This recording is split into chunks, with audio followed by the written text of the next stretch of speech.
对不起，叶灵，我不知道该怎么跟你解释。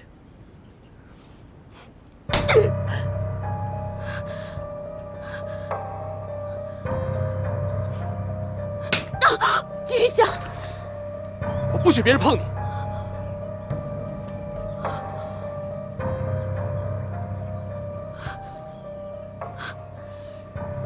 季云翔，这一巴掌我受着，你让我清醒了。创世纪被你弄到今天这个地步，是你让我知道我什么都不是，连这一巴掌我都没有机会立刻还回去。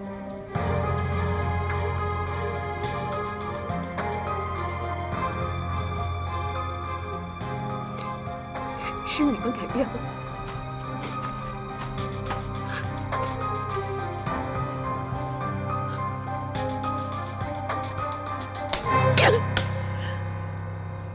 你知道吗？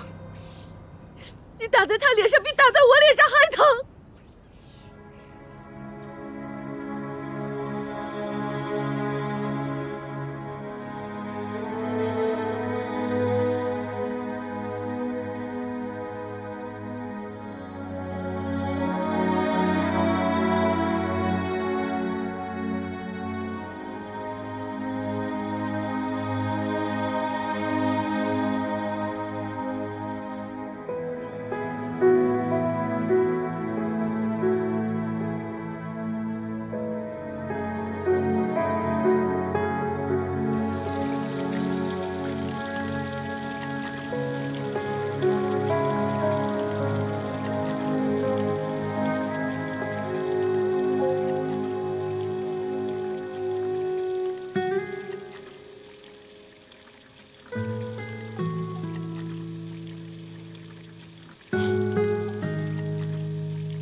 这是商场，是弱肉强食、适者生存的地方，不是小孩子过家家。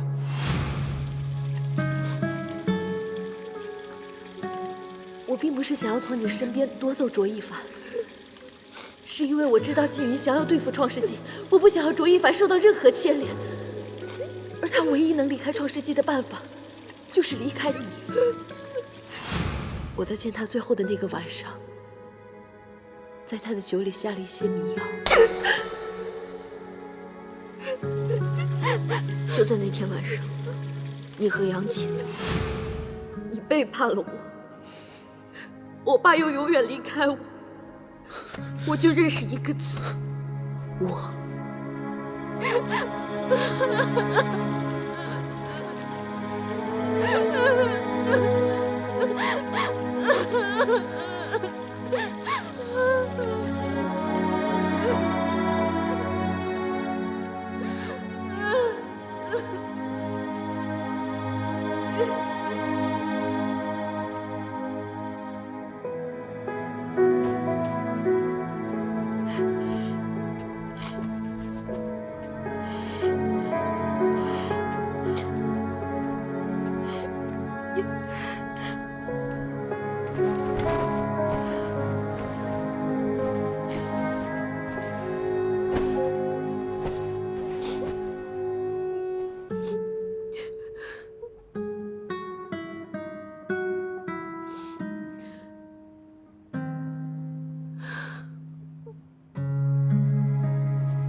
2000万，我们真的挣了2000万呢！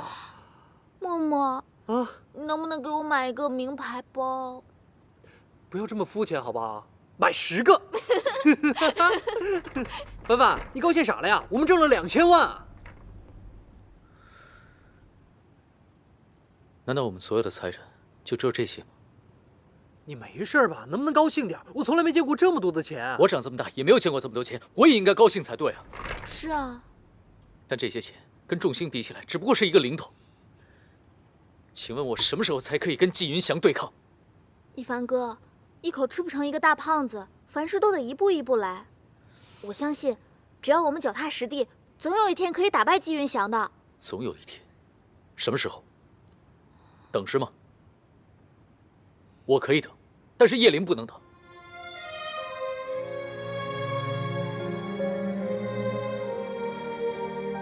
对不起，扫荡在信了，我先走了。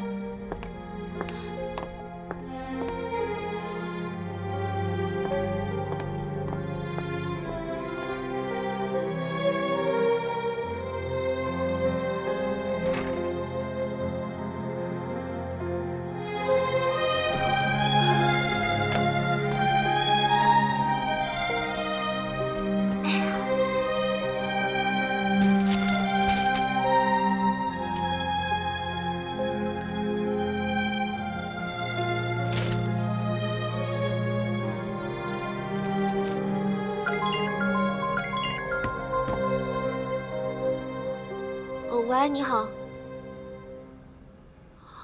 哦，好的好的，那我马上去面试。哎，谢谢啊，谢谢。好，再见。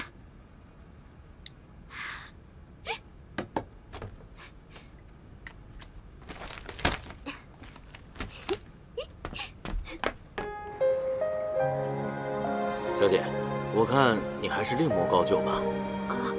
主任，我求您了，您相信我，我可以的，我真的可以的。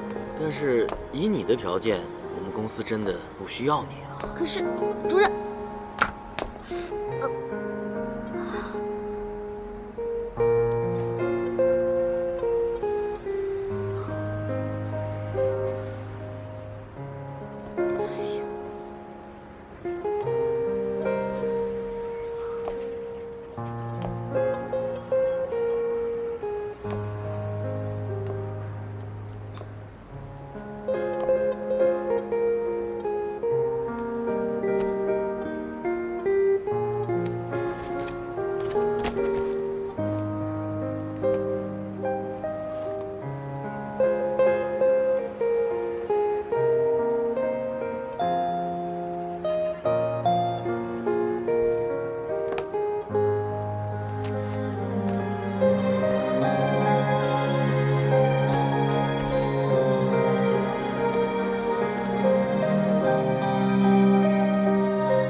喂，叶林，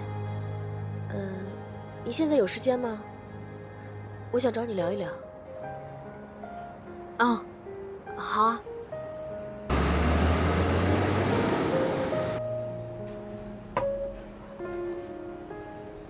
谢谢，谢谢。没想到我这么狼狈吧？为什么不让卓一凡帮你？不想找他。你知道吗？一个女人，无论她有多痛苦、多失败，我都觉得，只要有一个男人肯真心实意地对她，为她付出，为她奋斗，那这个女人就是值得被人羡慕的。卓一凡奋斗，现在已经跟我没有任何关系了。他本来就是一个有想法、又执着的人。你这么关心他，看来你是真的很喜欢他。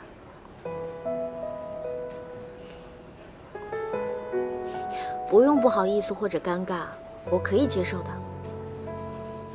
那你现在也可以承认，你还喜欢他吗？你要知道，一个没有工作、没有生活保障的人，是没有心情去想这些事情的。对于现在的我来说，恋爱是一件很奢侈的事。即使要谈感情的话，也应该不会是卓一凡吧？我们之间太复杂了，隔阂太多了。你跟我想象中的那个卓一凡爱着的叶灵完全不一样。我本来就跟以前不一样了，你今天不都看到了吗？不过，真心实意地说，如果你喜欢他，就要好好的把握他。所以说，我们现在是在举办一个转赠仪式，是吗？你这样说是在侮辱我吗？当然不是了，我不是这个意思，我只是想说，你要好好把握机会。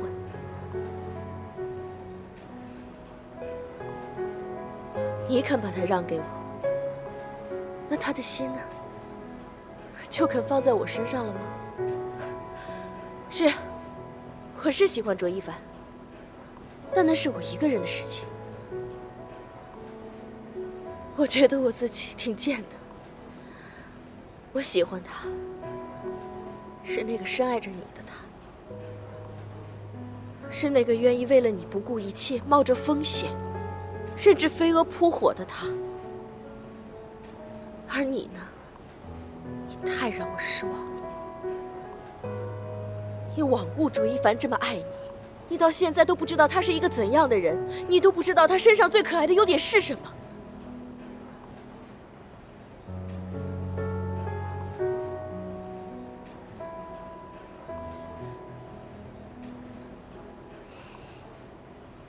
我跟他朋友这么久，说真的，我真挺嫉妒你的，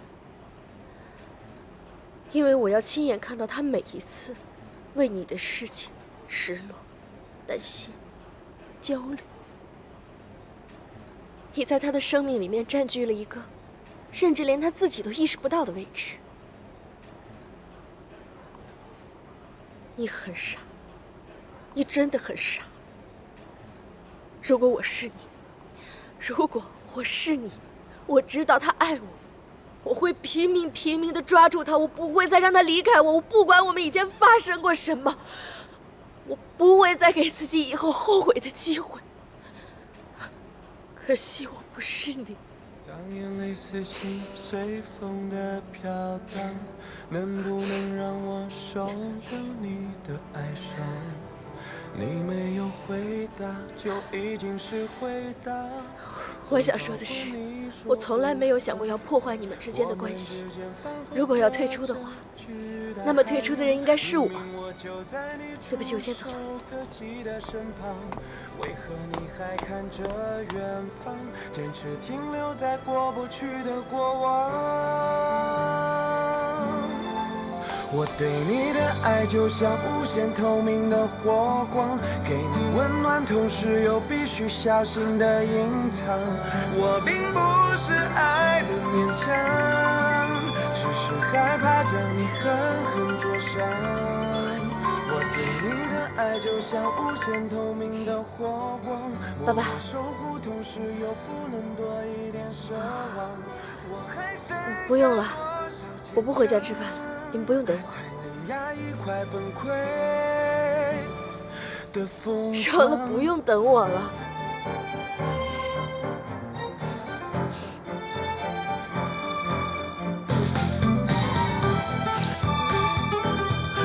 我失恋了，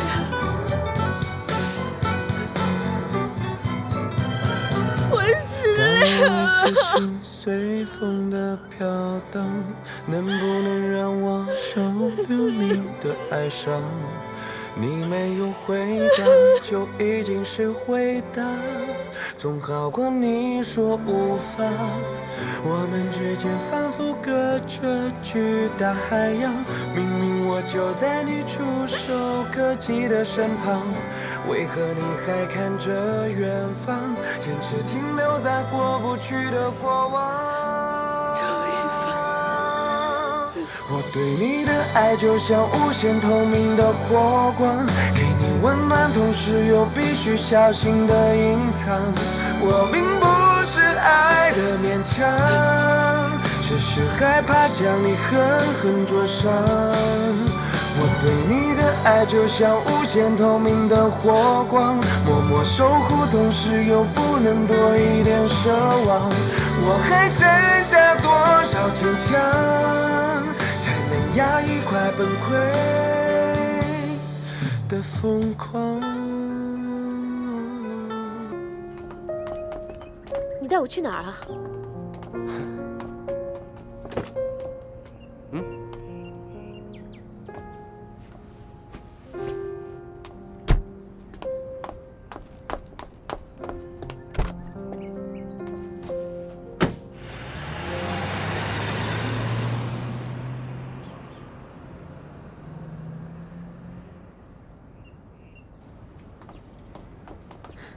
你带我来幼儿园干嘛？到了你就知道了。先坐下，来，好，接下来就是天使幼儿园的小朋友为你表演的时刻。来，你看，咻，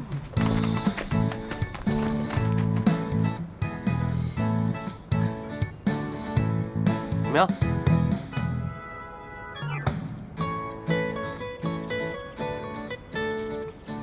我记得我第一次见到你的时候，你就是这种表情，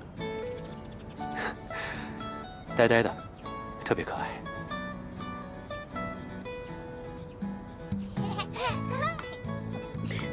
你看，你笑了吧？好，小朋友们，把你们手中的字都念出来。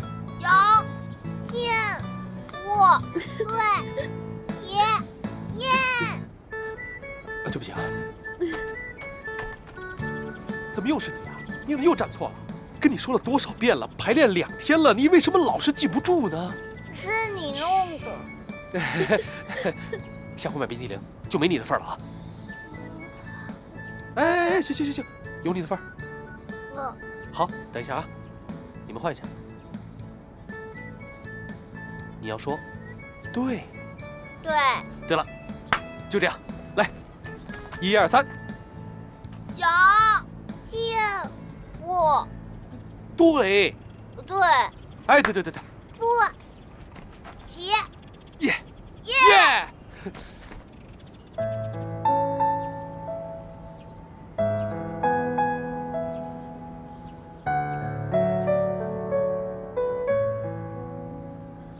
我知道我以前对你造成的伤害，是我这一辈子都无法弥补的，所以我希望你能够看到我内心对你的愧疚。我知道以前那么做特别傻，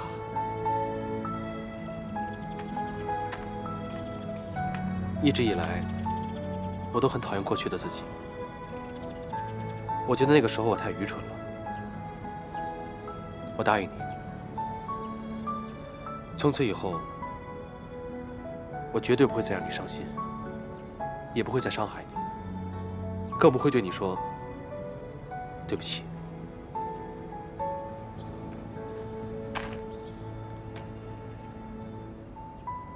你愿意和我一起离开这儿吗？离开这里的所有纷纷扰扰，我们去一个没有人认识我们的城市。房子可能会很小，城市也可能会很小，但是我希望在我不开心的时候，你可以拉着我的手，从城市的这一头走到城市的那一头。当眼泪随心随风的飘荡，能不能让我收留你的哀伤？你没有回答，就已经是回答，总好过你说无法。我答应你，把所有的事情办完之后，我就把公司交出去。我们带着所有的钱，你想去哪儿，我们就去哪儿。我对你的爱就像无限透明的火光，给你温暖，同时又必须小心的隐藏。我并不是爱的勉强，只是害怕将你狠狠灼伤。我对你的爱就像无限透明的火光，我再也不会让你不快乐，默默守护，同时又再也不会。不能多一点奢望。我还剩下多少坚强，才能压抑快崩溃的疯狂？相信我是你幸福的带上这个，我们永远都不分开。可以感受我的存在，就算当作是寂寞的同伴，我也心甘情愿，至少有身份去等待。我对你的爱就像无限透明的火光，默默守护，同时又不能多一点奢望。我还剩下多少坚强，才能压抑快崩溃的疯狂？真爱，像透明的火光。继前天跌停之后，昨天一纸囊括了业绩亏损、分公司停产和股东退股的组合公告，让创世纪集团毫无悬念地出现在了跌停板上。而这三大负面因素的叠加，似乎也在预示着这个昔日凯歌高奏的领军集团出现了日薄西山之势。计划在有条不紊地进行，每一步都是按照我们的设想在推进。越快搞定创世纪，就能越早地摆脱它。季总料事如神，早晚也会是赢家。我现在要的是速度，明白，越快越好。明白。哦，对了，你帮我通知美国那边的同事，帮我准备套别墅，别管价钱，最重要的是环境，要有大花园，还有，步行到沙滩，别超过7分钟。好的，我马上去办。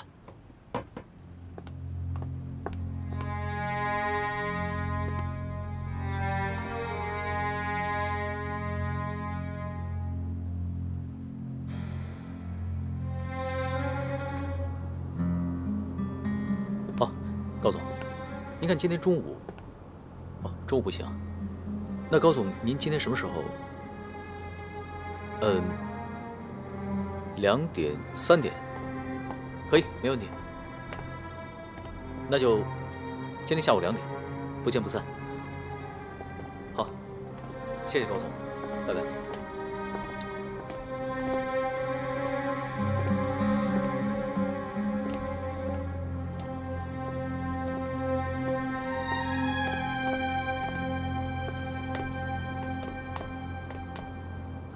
其实我刚才特别想跟凡凡聊一聊，但是又不知道怎么开口。你说我们这步走得对吗？默默，你忘了吗？一凡哥当时创立非凡公司的目的，就是为了制衡季云祥，他想从外围帮助创世纪。道理谁都明白，坏谁都会说。但是你要知道，现在银海国际这个项目还没有谈下来，就算是谈下来了，对于非凡也是一个考验，你知道吗？非凡随时有可能被扒得体无完肤，连骨头都不剩。默默，你什么时候变得这么前怕狼后怕虎的了啊？唉，不过话说回来，照一凡哥现在这样的计划，只要有一丁点的闪失，非凡公司就会被银海国际给牵连了。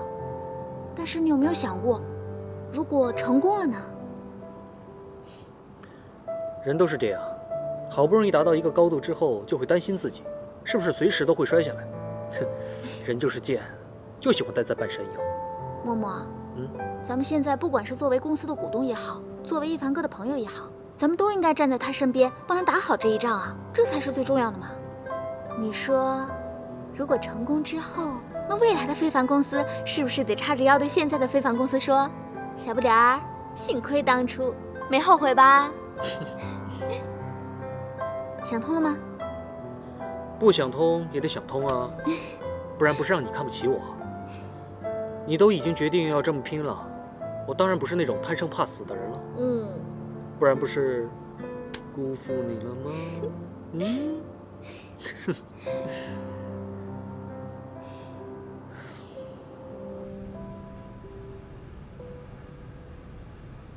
早就听说卓总在圈子里边的人气了，不过我还是没有想到，你敢这样跟我谈合作。针对于银海国际这个项目，我已经对它有了初步的了解和信心了。我觉得，只要把它的主体竣工了以后，找到合适的营销点，让我们之间达到共赢的局面，可能性还是很大的。可据我所知，你们非凡毕竟还是一家新公司，我怕你们会担不起这个责任呢。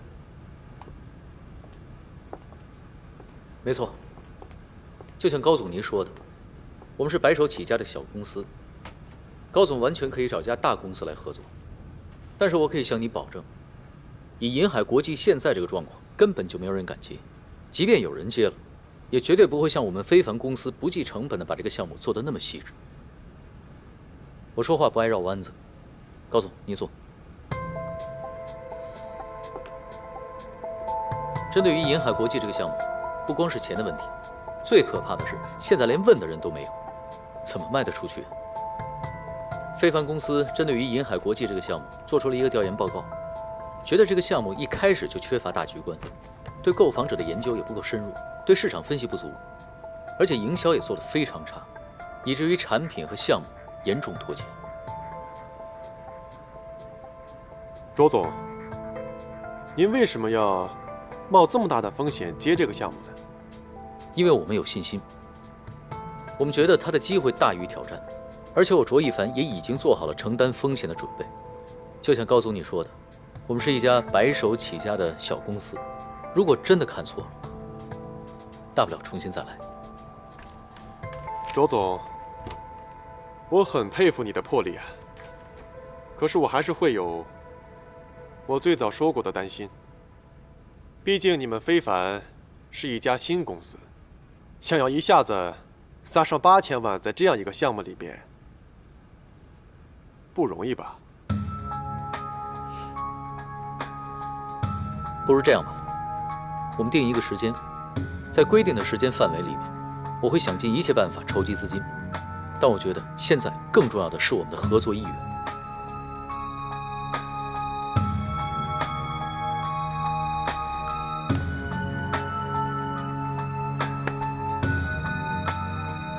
合作愉快。好。25日，创世纪华东分公司的员工再次聚集到总公司抗议示威。下面没关系，本台记者从现场发回让他们闹吧。创世纪现在负债停业，裁员是理所应当的。这事儿能闹多大，就让他们闹多大。但是季多，公司里的几个股东都是希望尽快把这个事情给解决掉。您看，解决？他们有这个能力吗？怎么解决？啊？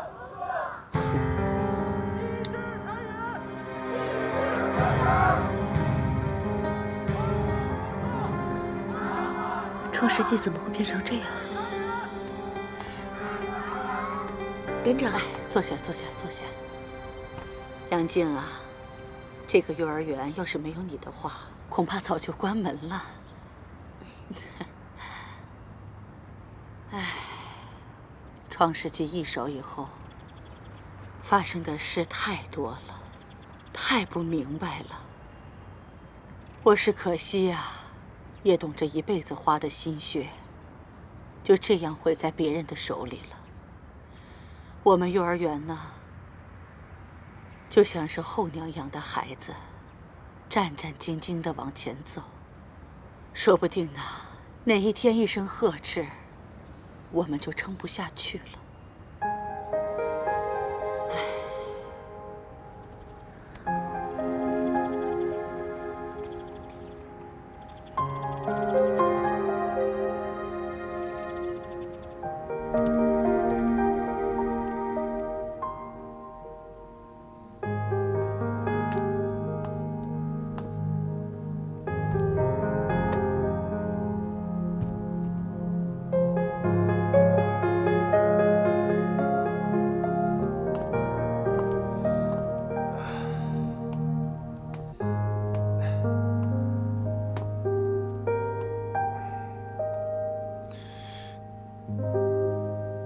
你怎么来了？我来接你下班。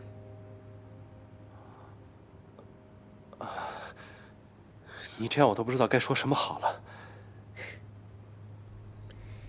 以后呢，我每天都来接你下班。我觉得家务事可以阿姨做，但是你的饭我想亲自做。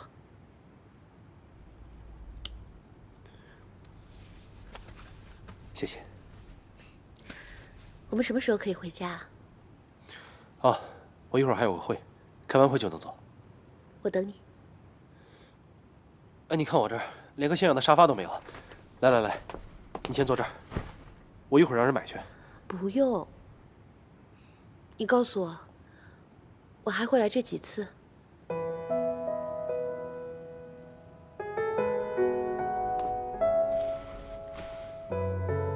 相信我，不用等多久，我们的愿望就可以实现。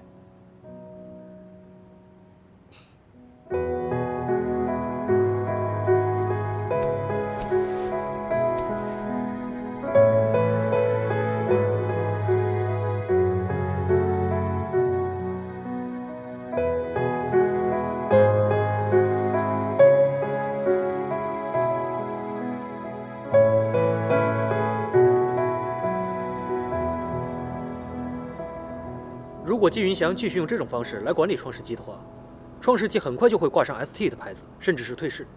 到那个时候，众星集团就会以超低的价格来收购创世纪。中国股市上从此以后再也没有创世纪这三个字，变成了众星集团。没有时间了，进入下一个议题。银海集团的老总对我上次提出的一个提议非常感兴趣，所以呢，我们要尽快补足资金缺口，把合同给签下来，这样我们大家就可以更有信心了。一凡哥，现在这个问题很棘手，我们还有8000万的资金缺口，很难补啊。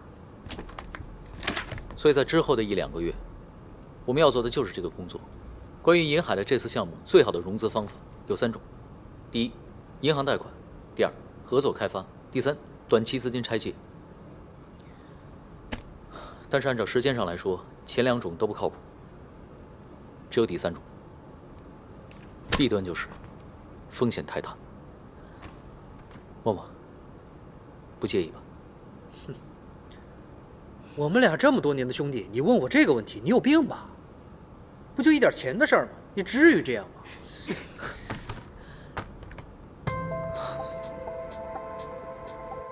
罗总啊，我佩服你的远见，可是这借3000万用1年可不是小事啊。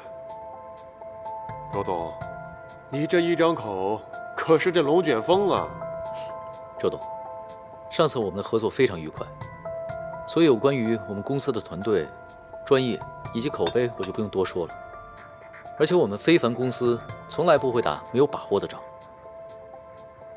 这次我找了专业机构，对银海国际再次做了一下评估，这是评估表，估值呢约为8512万，所以即便银行还款到期，哪怕项目没有起色，您都可以直接把它给卖了，对您完全没有害处。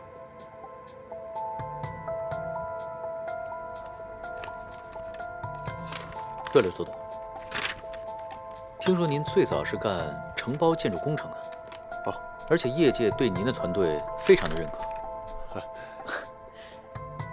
肥水不流外人田，到时候银海国际的项目施工，还得有劳周董您多多关照。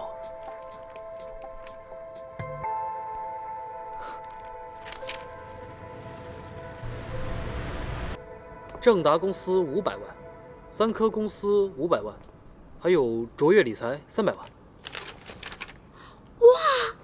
够了吗？我们已经筹到7200万，只差800万了。那再努力吧，就够了。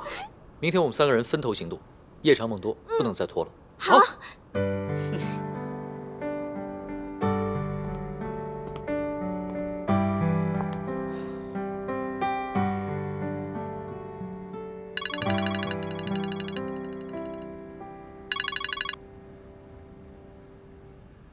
找我，方宁。怎么？方便？变卦了。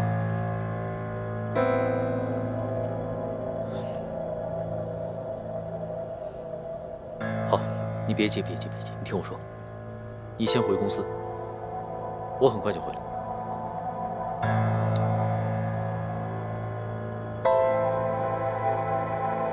周总，您有客人。罗总啊，周董，实在不好意思啊，刚才出了点事。没事，来，先坐。说实话，这次该说不好意思的是我，还让您亲自跑过来一趟。您知道，银行这边催银海集团的贷款，催的实在是太急了，而且我又是个急性子。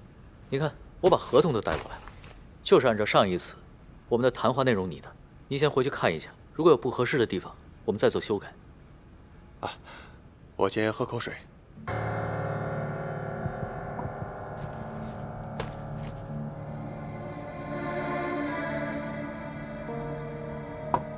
周董，是不是有什么不合适？周总啊，我那天呢，也确实有些草率了。我公司的情况你应该知道的，典型的过路财神。这3000万用1年，时间确实有些长了。主要是我在豪生酒店旁边的高级写字楼项目已经开工了，资金也很紧张，这其中的缺口啊，也需要向银行贷款。周董，有话您不妨直说。这个一言难尽呐。周总啊，实在不好意思，这笔款我暂时不能借给你。好，没关系，周董，我已经点菜了，我们先吃饭吧。啊，我下午还有个会，这样，我先告辞了。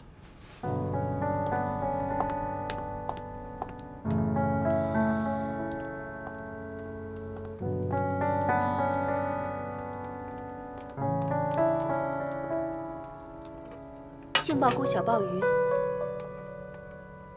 蟹粉狮子头，红烧肉，烟熏鲳鱼。季董，我去探查过了，沿海国际冷清了很多，周围的绿色围网还在，不过没有工人在作业。我让你办的事儿你都办了吗？都按您的指示办了。所有答应借钱给卓一凡的老板，都已经收回了口头的承诺。很好。卓一凡啊，卓一凡，你还真是太天真了。要想跟我斗，你还嫩了点儿。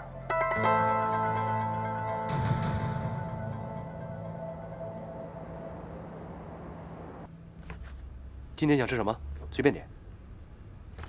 你今天怎么这么高兴啊？生意谈成了？也没有，就是一些工作上的事儿，你不用操心。最让我高兴的，是你现在天天来接我下班。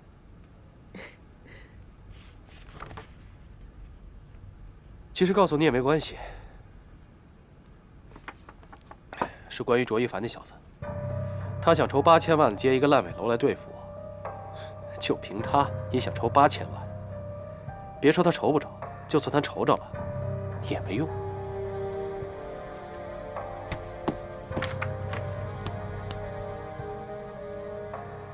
我们放过卓一凡吧，都已经是过去的事了。你这样做只会让自己越走越远的。你什么时候才能回头看看那些真正在乎你的人呢？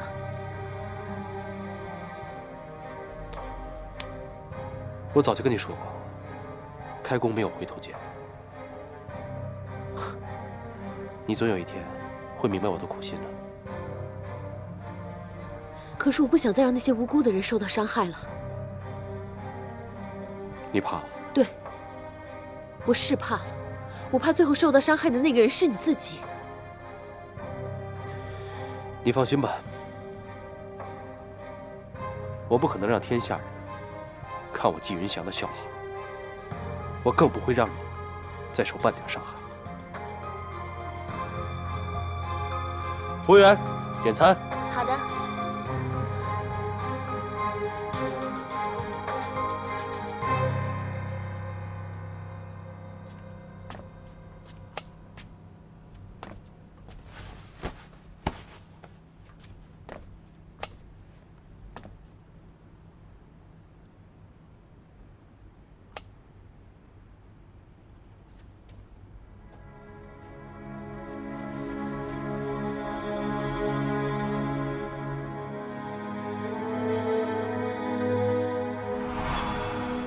真想看到你穿上它的模样。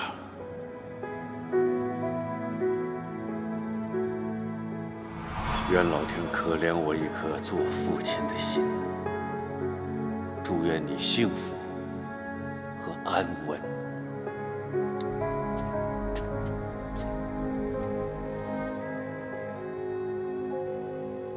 喂，是陈律师吗？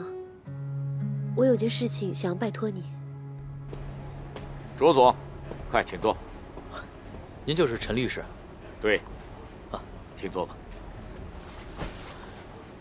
那陈律师，您今天这么着急来找我，是因为我受叶先生遗产受益人杨小姐之托，向您转交一样东西。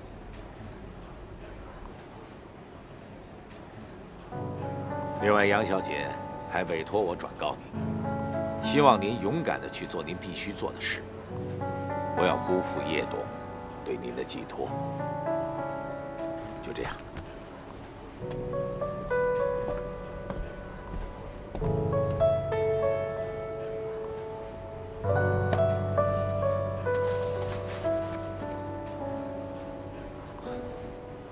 服务员。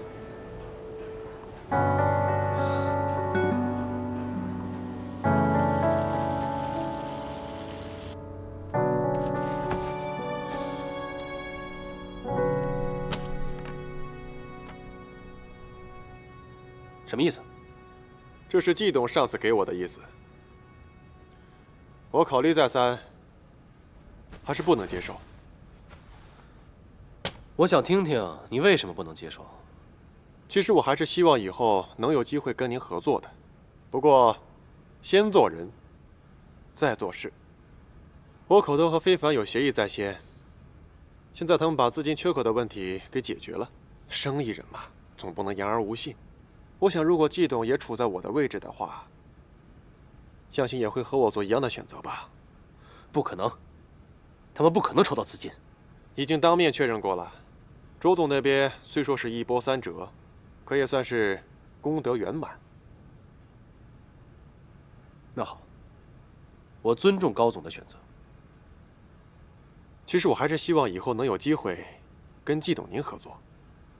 我们银海现在还处在起步阶段，这资金方面，怕是还需要您以后大力支持啊。好说。那我就先不打扰了。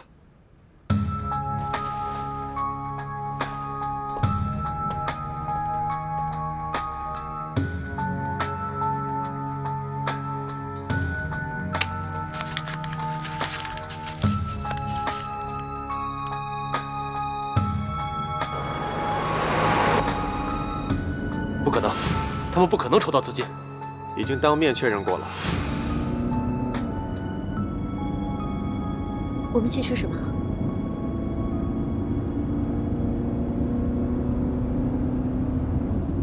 你开车能不能慢点儿？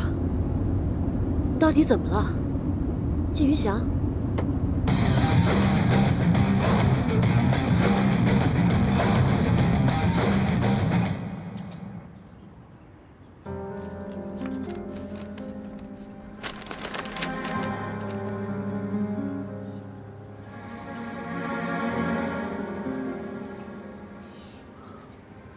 爸，我不是忘了你的生日，是不敢去想，因为你去年过生日，好像就在昨天。我记得你许愿说，你就希望把你这个凡人的女儿赶快嫁出去。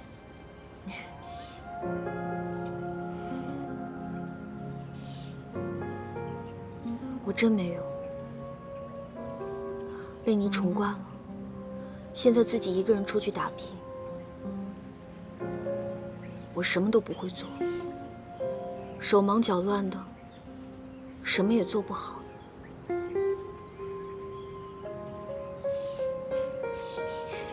是不是在你临走的时候，你早就猜到了呀？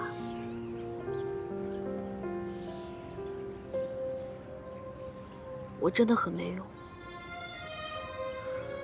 现在，除了死守创世纪那14%的股份，其他的我也没有办法了。不过，我不会放弃的。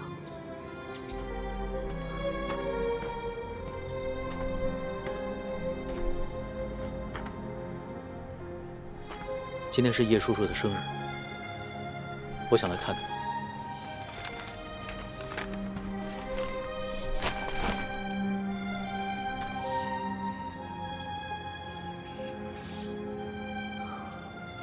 谢谢你。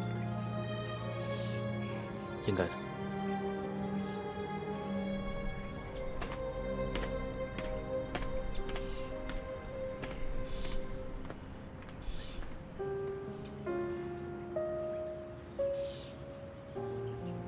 叶叔叔，我知道您看得到。现在非凡公司越做越好，银海的项目要重新启动。我向您保证，一定会完成您生前的嘱托。哦，对了，叶叔叔，叶玲她现在去了一家新的公司。公司规模呢，发展中公司，就那样。但是您放心。公司上下，从领导到员工，所有人对他都很好。哎，对了，叶玲她现在还会做菜了。哎，别说做菜，我打赌，叶叔叔您肯定没有看到过，叶玲她左手拿着一只鸭，右手抱着一捆菜的样子。您先别管她做的好不好吃吧，反正她这个样子呀，我想想都觉得好笑。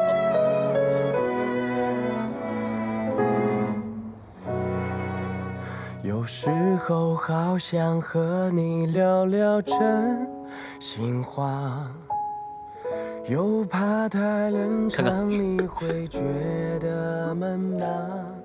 有时候夸张只为了掩饰紧张，那最优雅的悲伤。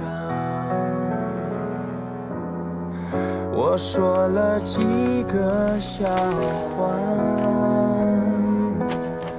我等着伤口结疤。我多想你揭穿我说的谎。你还在等我？其实我是想说，我现在回来还来得及吗？永远都来得及。那你不生我的气了？怎么会呢？把什么事情都问清楚了，把心中的疑虑打开了，才是我们现在最好的选择，对吗？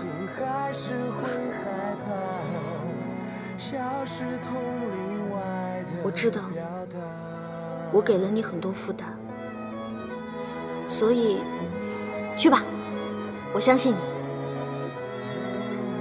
我必须给你、给我、给他一个共同的机会。我多爱你，可我的心还是会害怕，笑是同龄外的表达，我是最哀伤的笑话。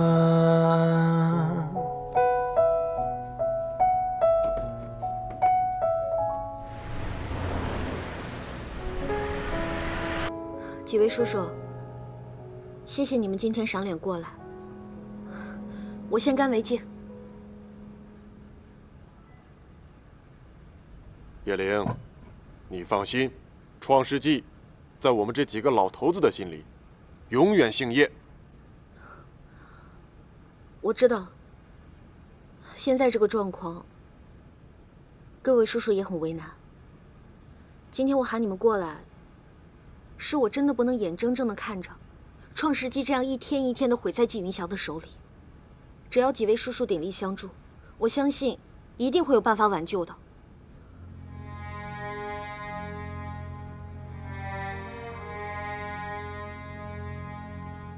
呀，目前这个局势啊，其实不宜做变动，不管是为了创世纪，还是为了股东们的利益。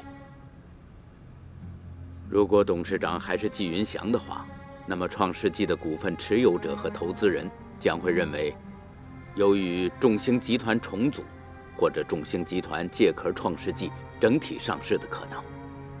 现在，创世纪虽然是业绩在亏损，但是它的股价还是维持在一个相对平稳的水平。如果现在换董事长的话，我相信股价将会马上大跌。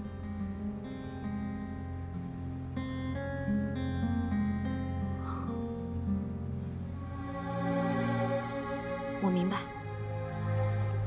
您好，叶小姐，可以上菜了吗？哦，上吧。好的，请稍等。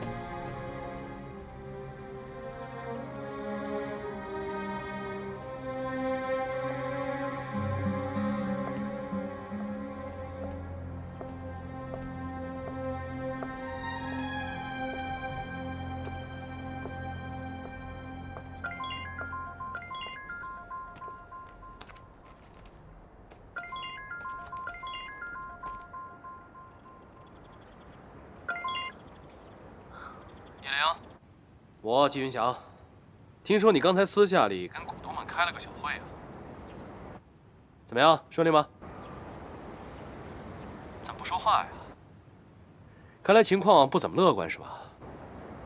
你别问我怎么知道的，我早就劝过你了。那帮股东们，都是一帮见利忘义的老狐狸，你真以为他们会为了你牺牲掉自己的利益吗？喂？挂我电话，真是没礼貌。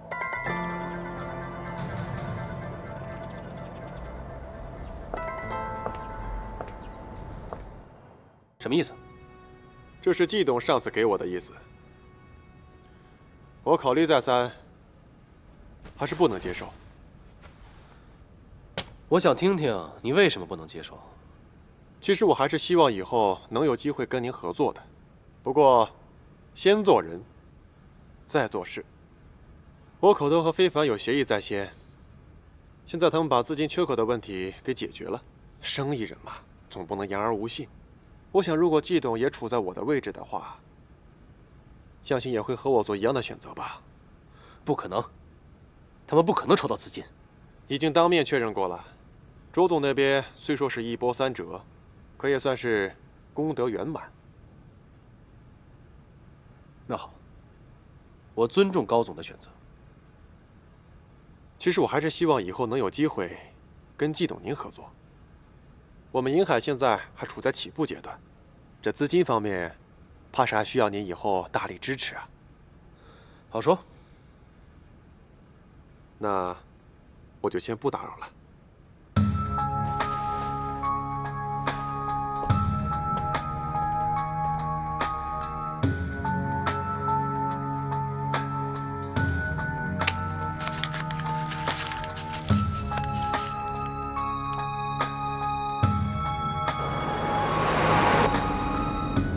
不可能，他们不可能筹到资金。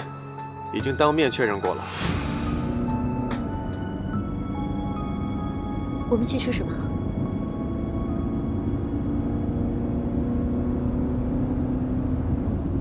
你开车能不能慢点儿？你到底怎么了，季云祥？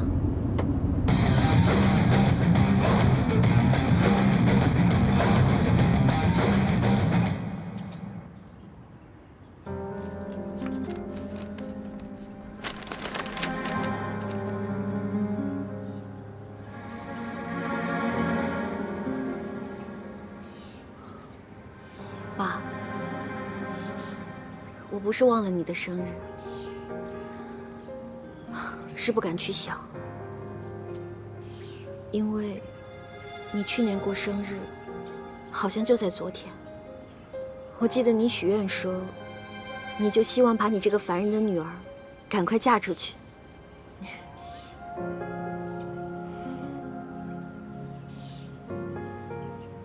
我真没有，被你宠惯了，现在自己一个人出去打拼，我什么都不会做，手忙脚乱的，什么也做不好。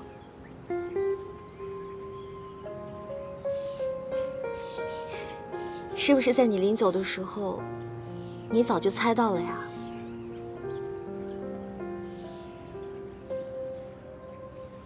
我真的很没用。现在，除了死守创世纪那14%的股份，其他的我也没有办法了。不过，我不会放弃的。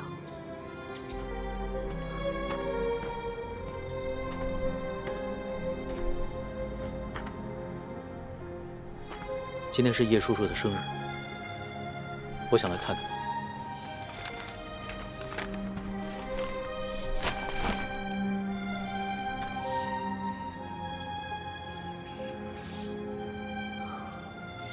谢谢你。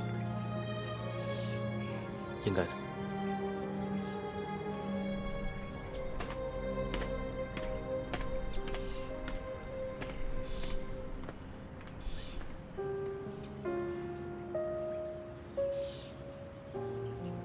叶叔叔，我知道您看得到。现在非凡公司越做越好，银海的项目要重新启动。我向您保证，一定会完成您生前的嘱托。哦，对了，叶叔叔，叶玲她现在去了一家新的公司。公司规模呢，发展中公司，就那样。但是您放心。公司上下，从领导到员工，所有人对他都很好。哎，对了，叶玲她现在还会做菜了。哎，别说做菜，我打赌，叶叔叔您肯定没有看到过，叶玲她左手拿着一只鸭，右手抱着一捆菜的样子。您先别管她做的好不好吃吧，反正她这个样子呀，我想想都觉得好笑。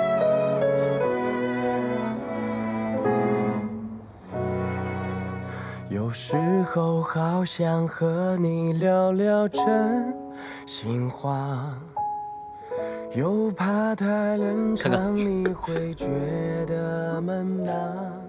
有时候夸张只为了掩饰紧张，那最优雅的悲伤。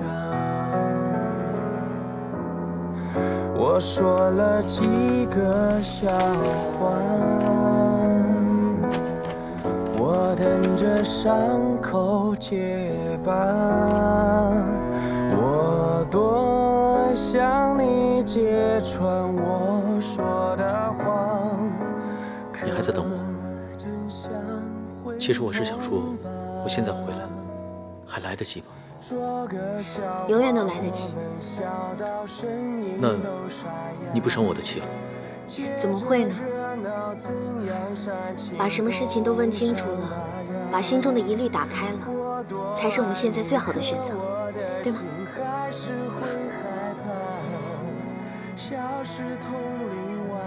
我知道，我给了你很多负担，所以去吧。我相信你，我必须给你、给我、给他一个共同的机会。我多爱你，可我的心还是会害怕，笑是同龄外的表达，我是最哀伤的笑话。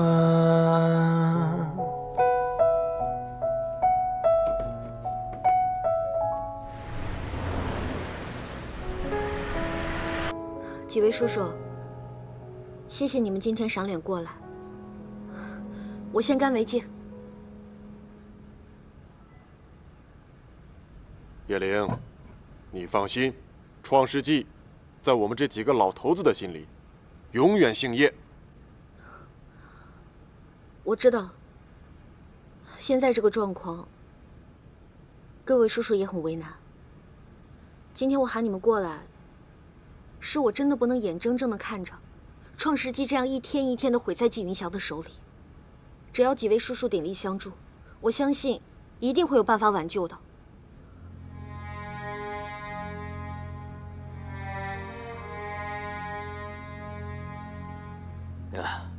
目前这个局势啊，其实不宜做变动，不管是为了创世纪，还是为了股东们的利益。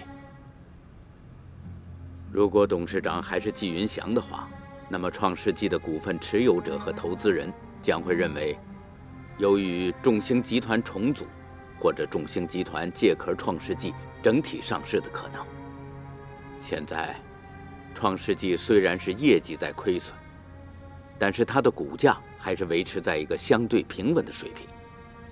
如果现在换董事长的话，我相信股价将会马上大跌。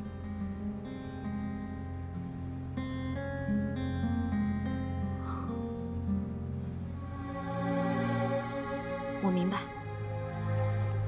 你好，叶小姐，可以上菜了吗？哦，上吗？好的，请稍等。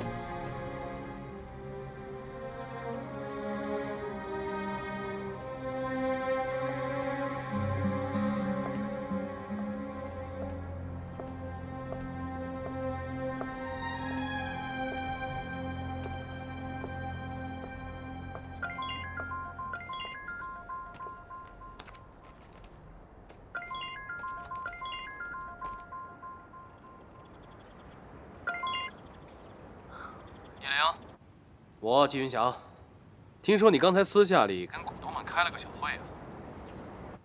怎么样，顺利吗？怎么不说话呀？看来情况不怎么乐观，是吧？你别问我怎么知道的。我早就劝过你了。那帮股东们，都是一帮见利忘义的老狐狸，你真以为他们会为了你牺牲掉自己的利益吗？喂，挂我电话，真是没礼貌。